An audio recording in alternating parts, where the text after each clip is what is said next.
আচ্ছা, পুরুষ সবচেয়ে বেশি অসহায় কোথায় জানেন? পুরুষ সবচেয়ে বেশি অসহায় হচ্ছে দায়িত্বে। একটা মেয়ে চাইলেই ভালো লাগছে না আমি অফিসে যাব না বলতে পারে। একটা মেয়ে চাইলেই ভালো লাগছে না আমি কাজ করব না বলতে পারে।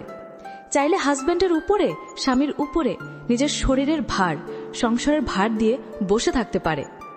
কিন্তু পুরুষ কোনোদিন বলতে পারবে না আমার ভালো লাগছে না আমি কাজ করব না। পুরুষ কোনোদিন বলতে পারবে না যে আমার আজকে মন নাই, আমি চাল আনতে পারবো না, ঘর ভাড়া দিতে পারবো না। পুরুষ পুরুষ হয় দায়িত্বের কারণে, আর দায়িত্ব বড় নির্মম, কোনো আবেগ দেখে না।